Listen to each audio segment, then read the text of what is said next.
Hey, this is Lorenzo, and you're listening to the B2B Nitro podcast, where we discuss B2B marketing and sales strategies that can help accelerate your pipeline and give your business an edge over the competition.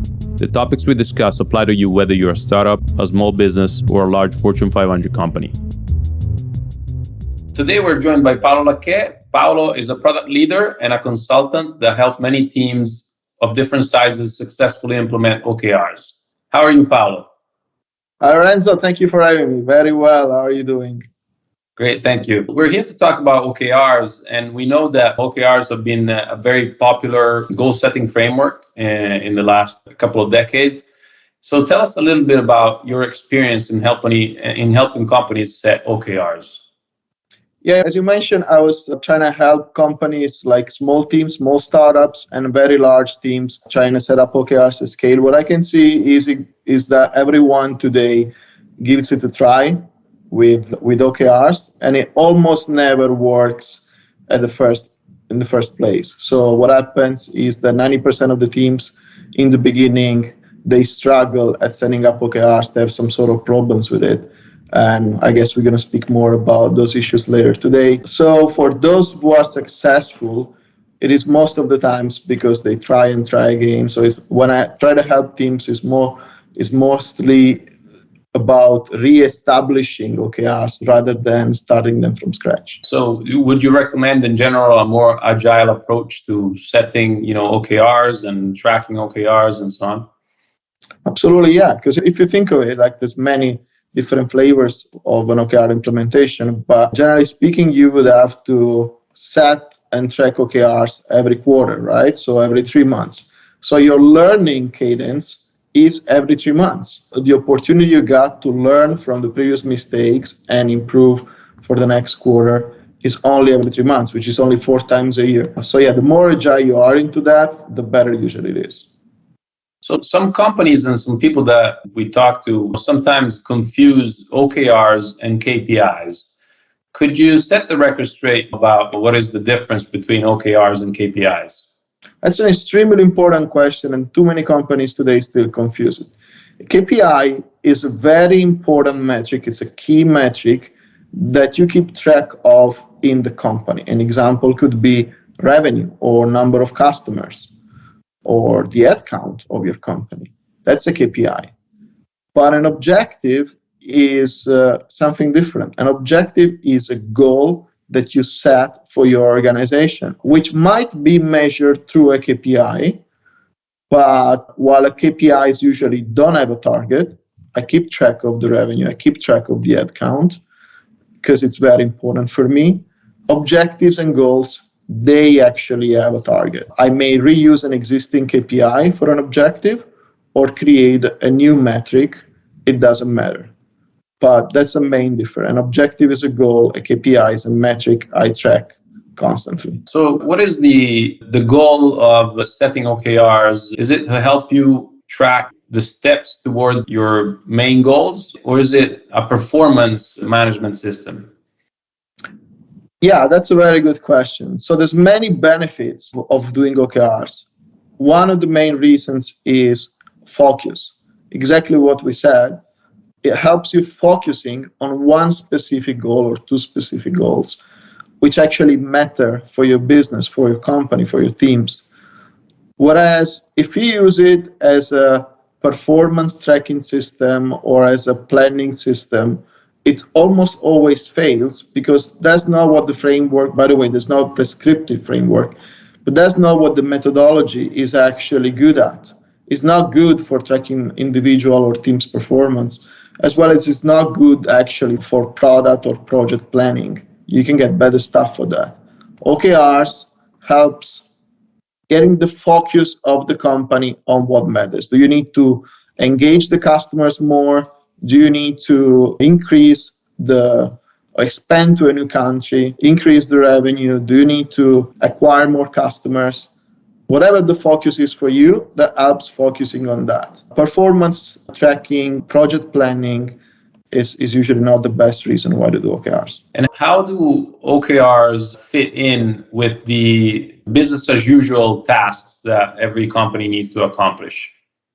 That's another very good question. As I mentioned, many teams, especially those at scale, so we're talking about, I don't know, tens of people, hundreds of people, sometimes thousands of people. They tend to put everything they have in the OKRs. Like it's not OKR, it's not in the OKRs, we can't work on it. And doing so, they usually overcomplicate they make it very heavy to put all these goals in a system and track them and everything. And it feels very much bureaucratic and heavy for teams. So everybody starts hating that. And usually it's difficult to keep track of everything and it doesn't work. Whereas I believe business as usual is business as usual. And the key is in the K of OKRs. It's objectives and key results. It's not called OAR, objective and all results. We just want to track what really makes an impact for helping us moving forward towards the objectives that we set for the organization.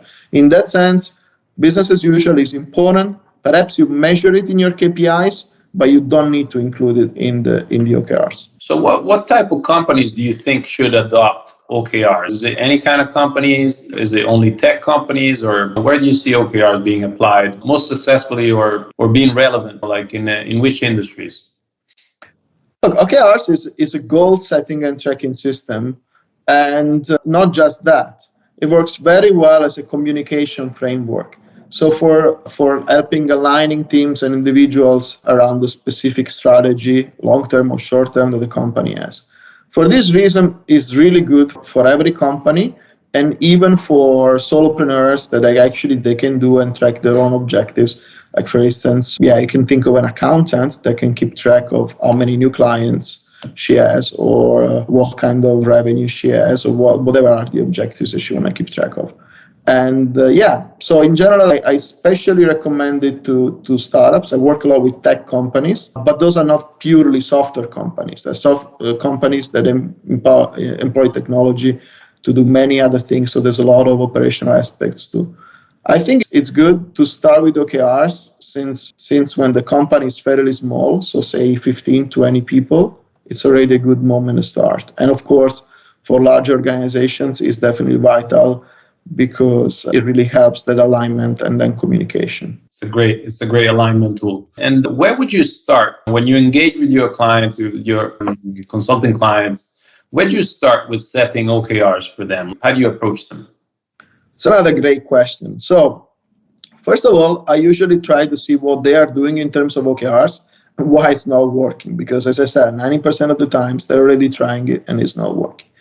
Then I actually start from outside of the OKRs, because we don't do OKRs for the sake of. We do OKRs for setting goals for the organizations and for aligning towards those goals. So where I start is the overall vision and perhaps the long-term strategy. So what are we here for? What is this company here for? What do we want to accomplish as a company in 3 or 5 years from now?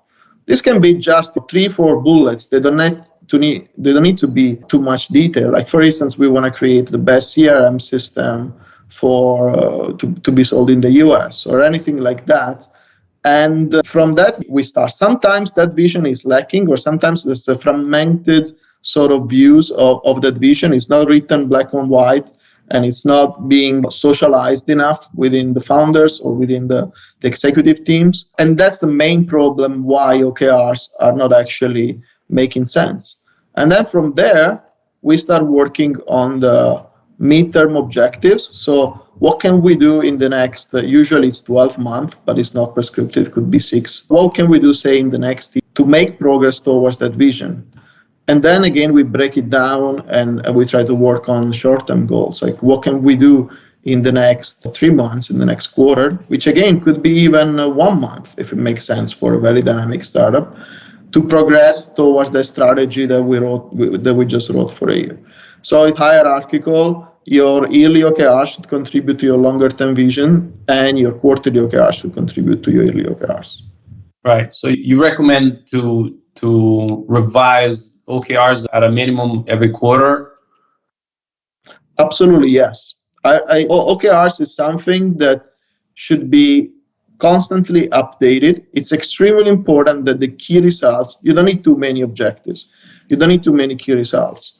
but it's extremely important that the key results are actually some type of metrics that actually move. You can appreciate those indicators actually moving in the space of a couple of days. If they move every 2 months or every 6 months, then it feels like nothing is progressing and it's useless. So you need to craft the metrics in a way that they show progress, whether there is progress. And and you always look into them, but for sure, at minimum, you retrospect at the end of the short-term planning period, which is usually a quarter, so 3 months, and see how did we do, because that is a pivotal question to help you plan the next period. So together with the long-term vision and the mid-term strategy, there is also the previous period results that are paramount to be planning what's next. And so what are in general, we already touched on some of them, what are some other mistakes that companies do when implementing OKRs? I repeat the first two because it's still very important. So using them as a performance tracking tool, especially for the sales organization or sometimes even for the engineering organization, it doesn't make sense. Sales, they have their quotas, they have their system, they track it outside of OKRs. OKRs are aspirational goals. Using it as a project or product planning tool, again, not that.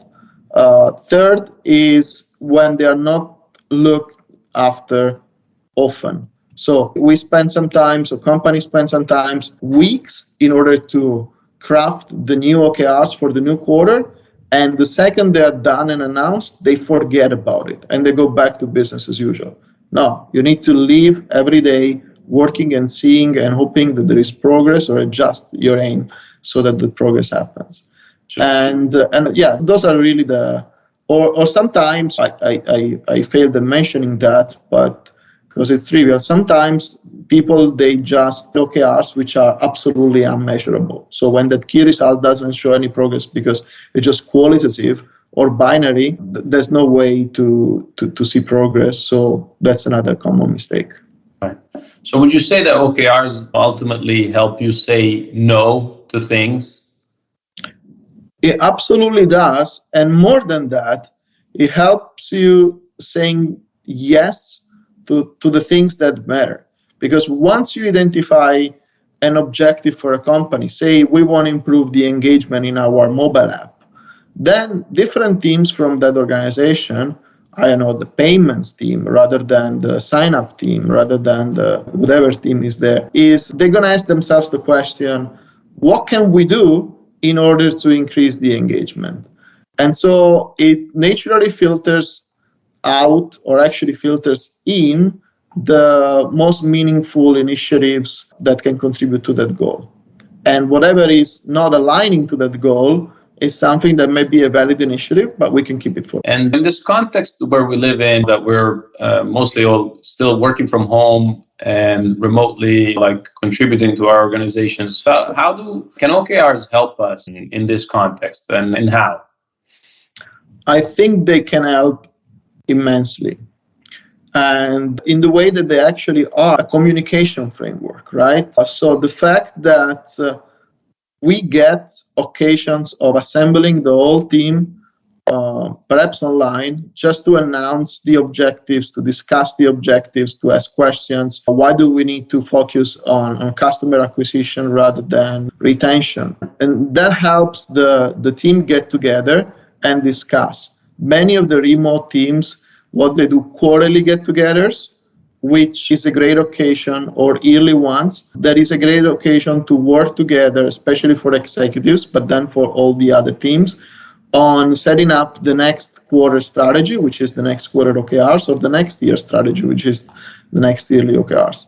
So those occasions in which the teams get together when they work remotely and they travel for that, we make them count, we make them meaningful by working on the most important thing, which is not the day-to-day, is not the reason why we are stuck on a project, but it's what's our strategy, what's our goals, what do we need to do next. And so you mentioned that one of the main tenets of the OKR framework is the fact that you need something that is measurable.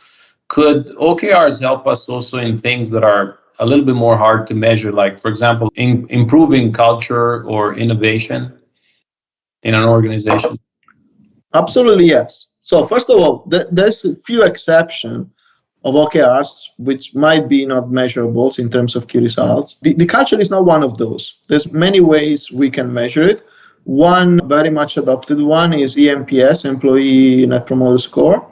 And it's one metric that can help the culture. But you can even just measure not the outcome, but the output of your culture efforts, which is, for instance, I want to create within next year 10 events for the team to get together and have fun and socialize. And so even that helps you measuring the progress and how good you're doing that.